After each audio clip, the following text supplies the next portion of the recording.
Engine oil ತುಂಬಿಕೊಂಡು ಹೋಗ್ತಿದ್ದಂತಹ ವಾಹನ ಅಪಘಾತವಾಗಿರುವಂತಹ ಘಟನೆ ನಡೆದಿದೆ.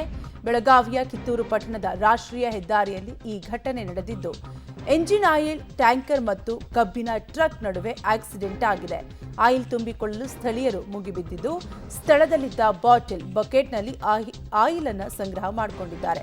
ಸಾರ್ವಜನಿಕರನ್ನ ಕಿತ್ತೂರು ಪೊಲೀಸರು ಚದುರಿಸಿದ್ದಾರೆ. ಒಟ್ಟಾರೆಯಾಗಿ ಇಂಜಿನ್ ಆಯಿಲ್ ತುಂಬಿಕೊಂಡು ಹೋಗ್ತಿದ್ದಂತಹ ವಾಹನ ಅಪಘಾತವಾಗಿದ್ದು, ಬೆಳಗಾವಿಯ ಕಿತ್ತೂರು ಪಟ್ಟಣದ ರಾಷ್ಟ್ರೀಯ ಹೆದ್ದಾರಿಯಲ್ಲಿ ಈ ಘಟನೆ ನಡೆದಿದೆ. ಎಂಜಿನ್ ಆಯಿಲ್ ಟ್ಯಾಂಕರ್ ಮತ್ತು ಕಬ್ಬಿನ ಟ್ರಕ್ ನಡುವೆ ಆಕ್ಸಿಡೆಂಟ್ ಸಂಭವಿಸಿದ್ದು, ಆಯಿಲ್ ತುಂಬಿಕೊಳ್ಳಲು ಸ್ಥಳೀಯರು ಮುಗಿಬಿದ್ದಿದ್ದಾರೆ. ಇದೇ ಸಂದರ್ಭದಲ್ಲಿ ಸಾರ್ವಜನಿಕರನ್ನ ಕಿತ್ತೂರು ಪೊಲೀಸರು ಚದುರಿಸಿದ್ದಾರೆ.